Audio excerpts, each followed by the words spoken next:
Kristus adalah Raja. Dan tidak ada suatu apapun di semesta ini di mana Kristus bukanlah rajanya. Dia adalah penguasa segala sesuatu. Tidak ada kekayaanmu selain Kristus. Salibnya Kristus, Injilnya Kristus adalah kekayaanmu. Nah, Allah itu bukanlah Allah yang gagal. Dia menciptakan manusia untuk tujuan yang kekal dengan kondisi yang suci.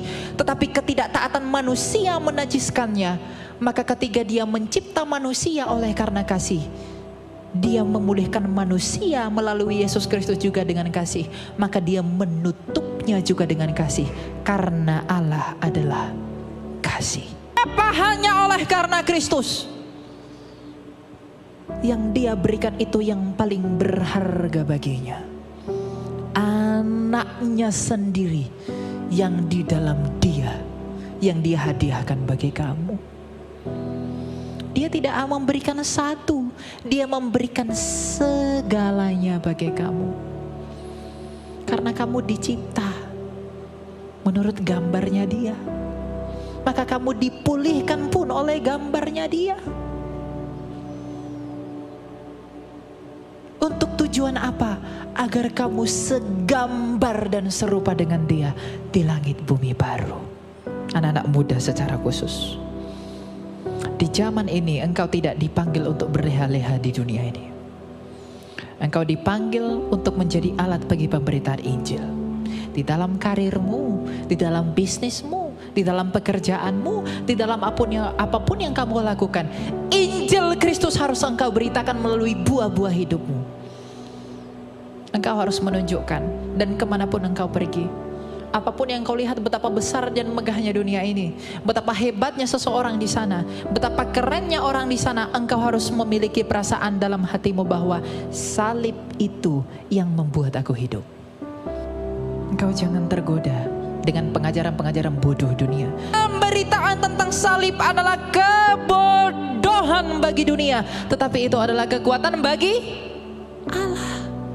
Jadi kalau engkau masih berpikir salib itu adalah sebuah kebodohan, maka engkau adalah orang-orang yang mau binasa. Tapi kalau kau dalam hatimu berpikir, oleh salib aku dipulihkan, oleh salib aku dimenangkan, oleh salib aku dapat bertemu dengan Allah, maka kasih karunia Tuhan menyertai kamu senantiasa. Dan sebentar lagi kita akan merayakan Natal. Natal itu bukan tradisi pagan, Natal itu tradisi sorgawi.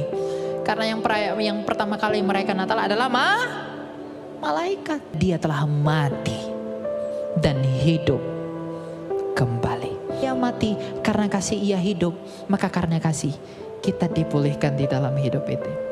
Jadi jangan saya temui di tempat ini Bapak Ibu yang belum sungguh-sungguh percaya kepada Kristus.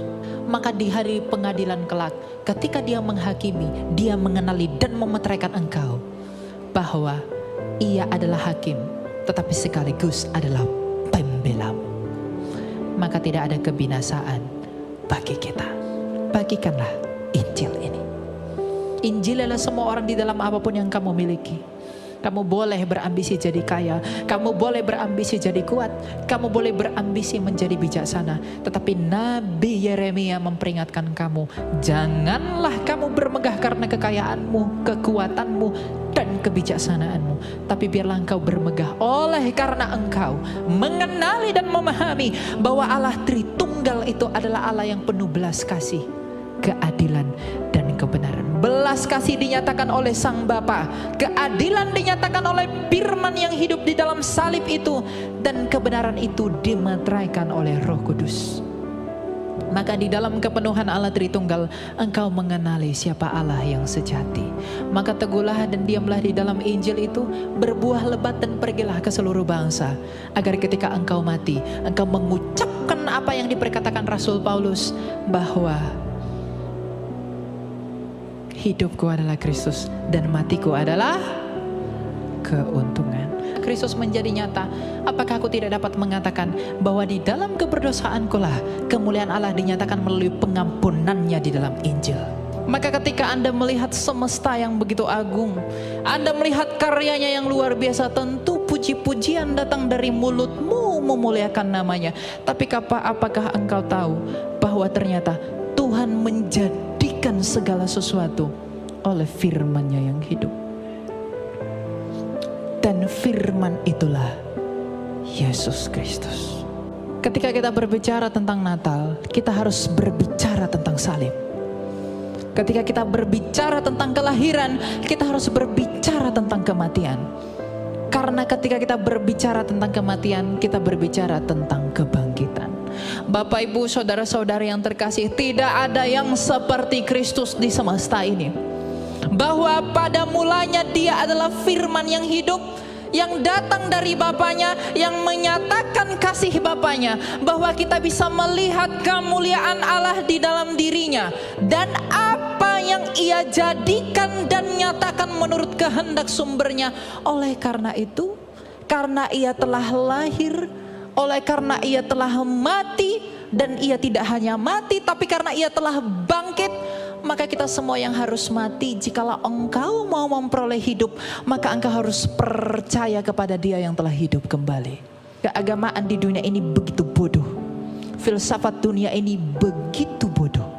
Mereka berpikir bahwa mereka bisa mencari kebenaran, dan mereka berpikir bahwa mereka bisa mencari hidup di luar dari Kristus yang hidup kembali.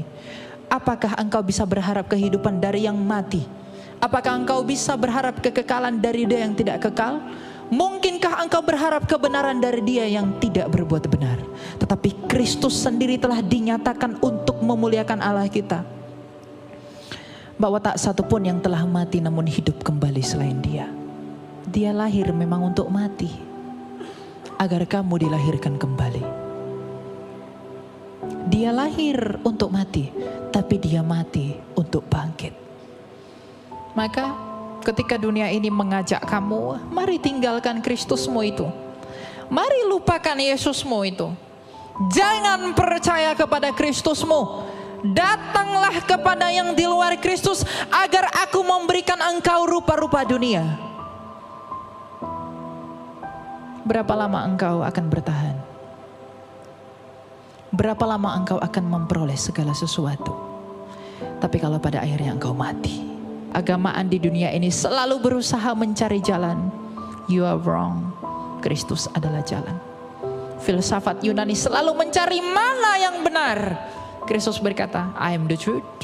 Saya kebenaran. Jadi Kristus adalah jawaban bagi agama. Dia adalah jawaban bagi filsafat, dan Dia adalah jawaban bagi hidup. Dan tak akan kamu temui yang seperti itu. Anak-anak muda, dengarkan ini. Semua agama sama saja, tapi Kristus tidak pernah sama. Dia tidak pernah sama dengan apapun. Jangan engkau berhalakan yang lain, dan jangan engkau mendua kepada salib. Siapakah orang kaya yang tidak mati? Siapakah orang kuat yang tidak mati? Jadi ketika mulutmu berkata bahwa dengan kebaikanku aku bisa menjangkau surga, dengan kebaikanku dan kebenaran yang ada padaku aku bisa mencapai Allah. Bukankah orang Farisi begitu taat pada ritual keagamaannya? Tapi apa kata Kristus? Wahai ular beludak, sehebat apapun engkau dalam berfilsafat, tapi kalau kamu tidak bisa mengalahkan kematian, kamu tetap ditawan oleh kematian. Dia turun ke dunia orang mati. Dia menginjak-injak dan memporak-porandakan kerajaan maut.